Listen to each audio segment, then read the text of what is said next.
Voyons ici la cinquième et dernière partie du cours, collinéarité de vecteurs.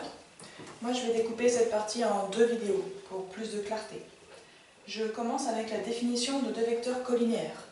Soit U et V deux vecteurs, on dira que ces vecteurs sont collinéaires si on a la relation suivante, V est égal à K fois U. Rappelez-vous, en maths, le fois on ne l'écrit pas, mais c'est bien K fois le vecteur U. K c'est un nombre réel. N'importe lequel, sauf 0, sinon ça n'a pas trop de sens. En fait, le terme collinéaire, c'est le terme qu'on utilise pour les vecteurs pour une question de parallélisme. C'est-à-dire qu'on aura deux vecteurs U et V qui, au final, seront sur des droites parallèles.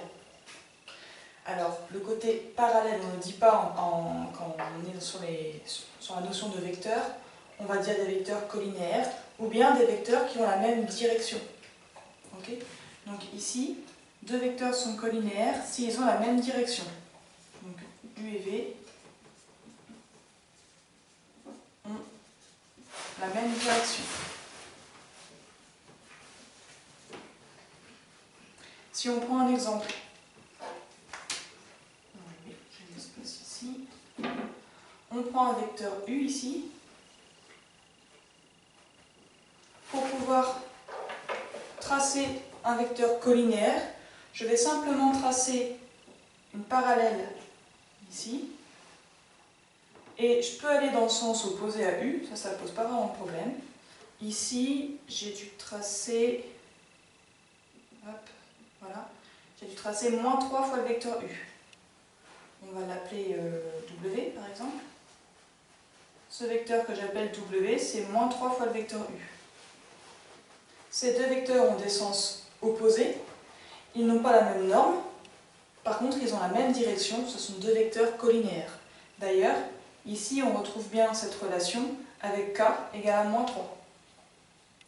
On peut tracer aussi ce vecteur-là, alors, pas que je fasse de bêtises. Hop. Voilà, un vecteur qu'on va appeler V, qui est égal à 2 fois le vecteur U. Ici, nos deux vecteurs, ils vont dans le même sens. Ils n'ont pas la même norme, celui-là est 2 fois plus long. Par contre, ils vont bien dans la même direction.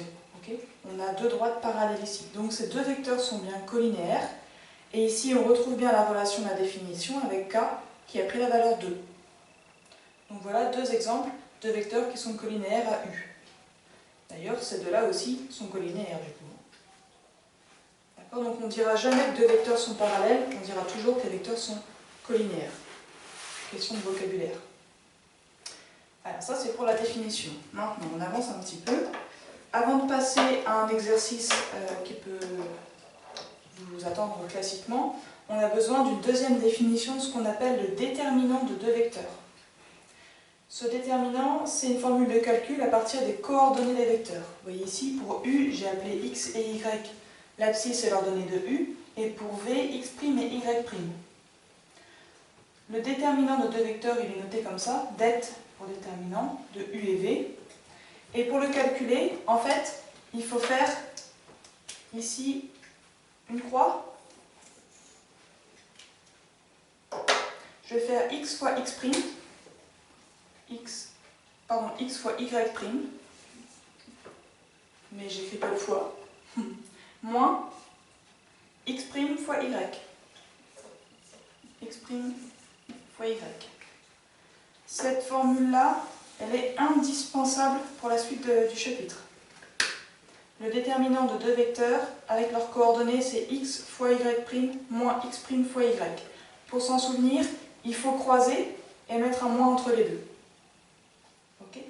Pourquoi elle est essentielle? Parce que regardez ici, la condition de collinéarité, U et V sont collinéaires si et seulement si leur déterminant vaut 0.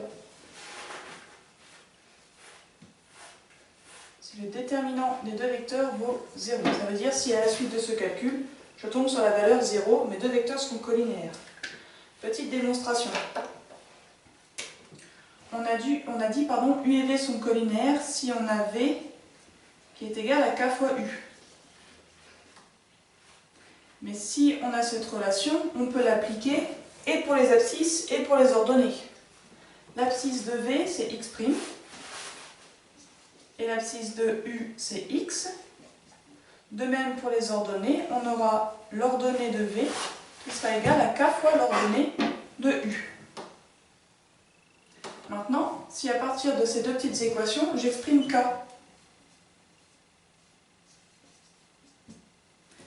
là je passe le x qui est là à gauche, vu qu'ici il y avait une multiplication, ça va diviser. Et ici, pour isoler k, il faut que je passe le y à gauche, vu que là est multiplié, il va diviser.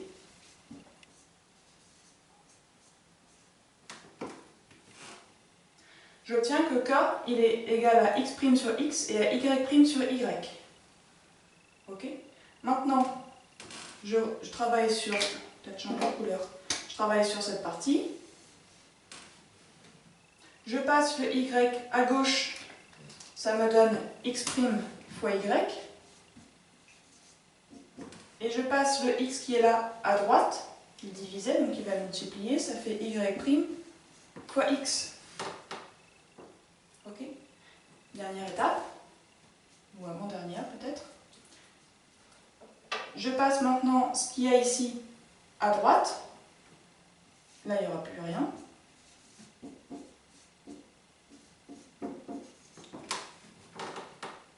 Ok? J'ai juste passé ce morceau-là à droite, donc il est devenu moins x', y. Et regardez ce qu'on a ici. On avait x, y', ce qui est pareil que y' fois x, moins x' fois y, moins x' fois y.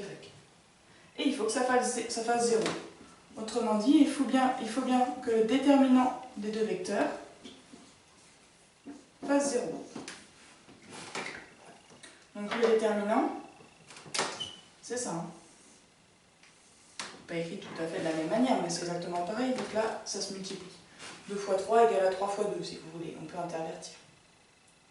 Ok? Donc on aura bien cette relation ici de notre définition de la collinéarité si notre déterminant vaut 0. Ce genre de démonstration, c'est surtout à bien comprendre. Pas forcément à apprendre par cœur, c'est pas l'objectif en seconde, mais c'est de se dire, ah oui d'accord, je fais le lien entre mes deux définitions et ma propriété. Ok? C'est-à-dire que moi je vous avance ici des petites briques pour construire notre cours, mais au final, tout est bien lié, il n'y a pas de souci, ça marche. Une remarque ici. Vous voyez que de cette définition, on est parti sur les coordonnées. Et on a vu en fait ici que le rapport des coordonnées, il était égal à une constante. Ça veut dire que mes deux vecteurs sont collinéaires si leurs coordonnées sont proportionnelles. Okay, c'est souvent utilisé dans les exercices. Montrer que les coordonnées des deux vecteurs sont proportionnelles. Que pouvez-vous en déduire sur les vecteurs? Ils sont collinéaires. Donc U et V sont collinéaires si et seulement si leurs coordonnées sont proportionnelles.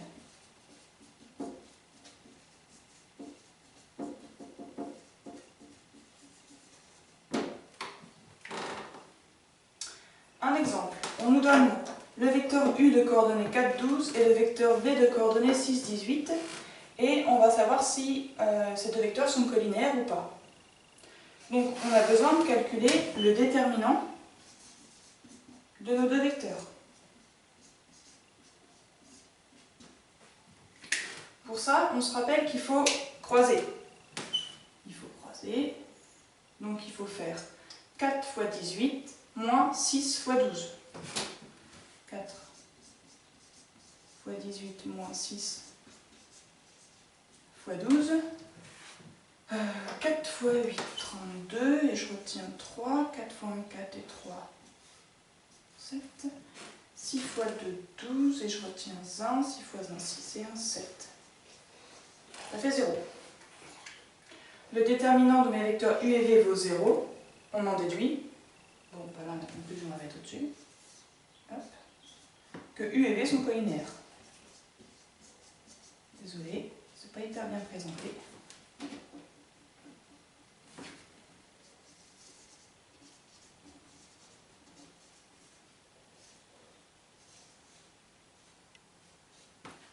Voilà. Et donc la suite arrive sur la vidéo suivante.